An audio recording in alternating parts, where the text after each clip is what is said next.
Nah, where you from, homie? I'm from Inglewood.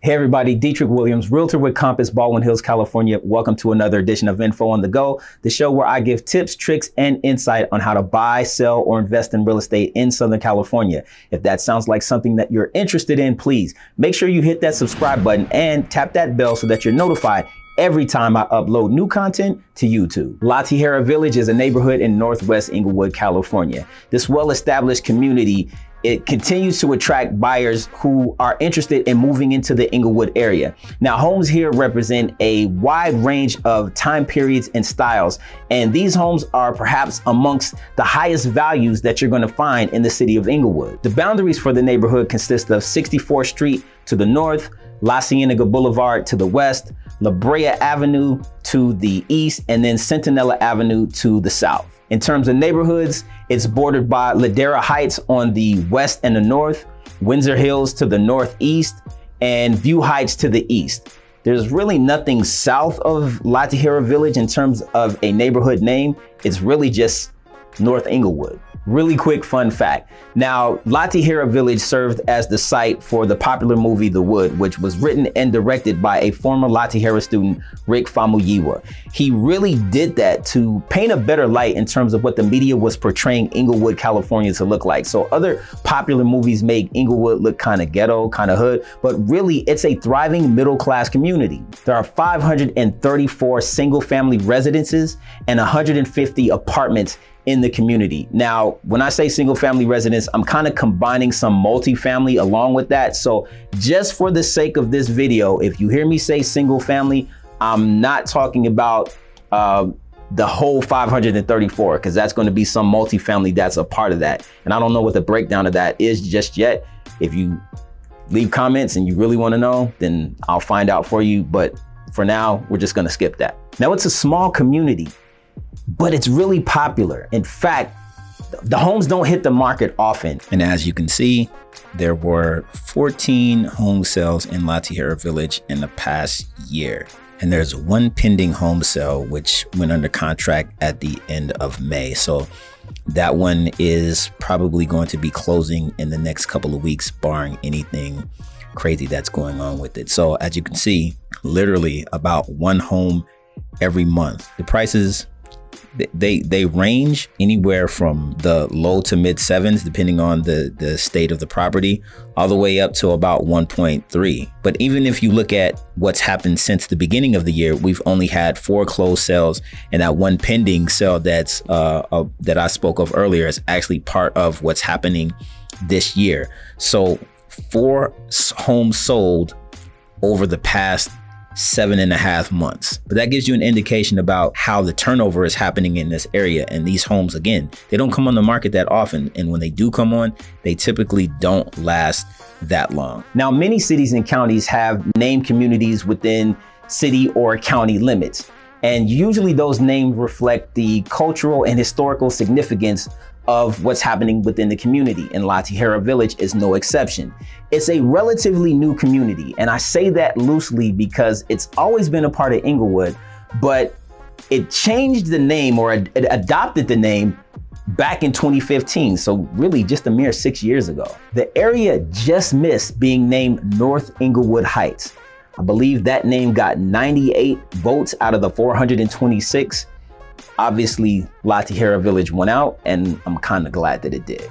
I really like that name, and I like living there. Now, even though La Tijera Village is a small community, there's a lot of amenities that are happening around it. So if you're looking for places to eat, there's Fiesta Martin Mexican Grill or Hungry Joe's Jamaican, which sit on La Brea, which again is just east of La Tijera Village. There is a Rouse that's south of that. On La Tijera, or not La Tijera, on La Brea and Centinela. As you move west on Centinela, if you're looking for, I guess, soul food, you can go to the Serving Spoon. And then west of La Tijera Village is the Ladera Center. Now there you can find a lot of places to eat and shop. So there's a Rouse, a CVS Pharmacy, there's a Ross Stores, there's a TGI Fridays, Jamba Juice, Yogurtland, Chipotle, Buffalo Wild Wings, Fat Burger, Chase Bank, B of A, What else? Wells Fargo, I believe, is over there as well. Or did they move? No, they're still there. Wells Fargo is there. A lot of different places for you to go shop. There's even a Bath and Body Works over there, which my wife absolutely loves. So she enjoys living in La Tijera Village.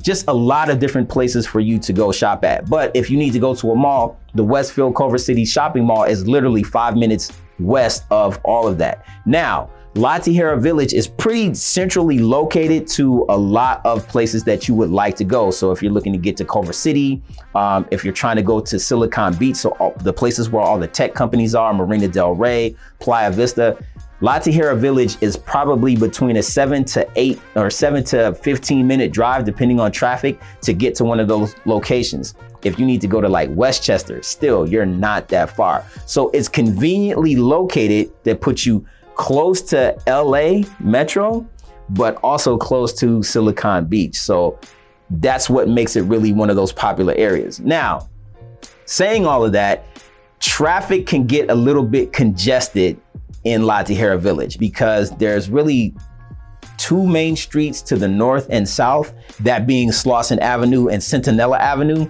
And then to the east and the west, there's La Brea Ave and La Cienega Boulevard. If you're traveling north on La Cienega Boulevard, there are two streets that you will not be able to access La Tijera Village on.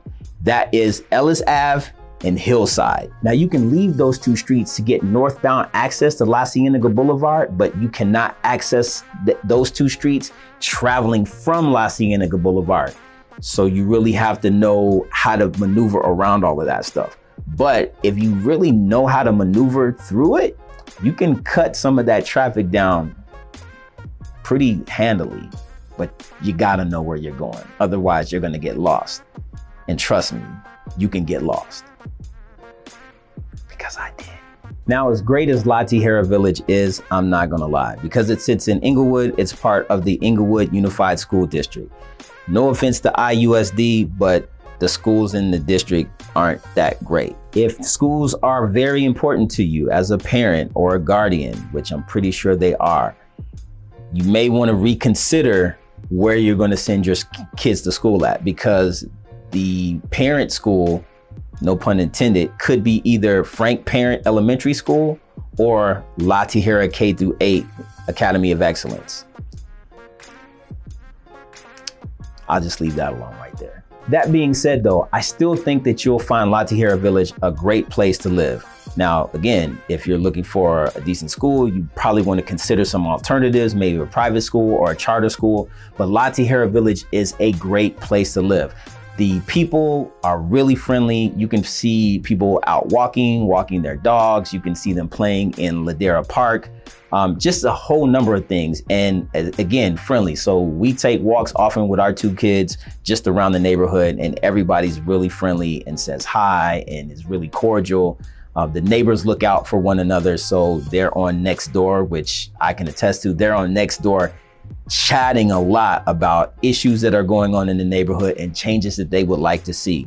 Really, really aggressive as it relates to making changes that will better the neighborhood, and rightfully so. It's a great neighborhood, so you don't want to see that get tarnished over time or just, stuff fall through the cracks because people get lax.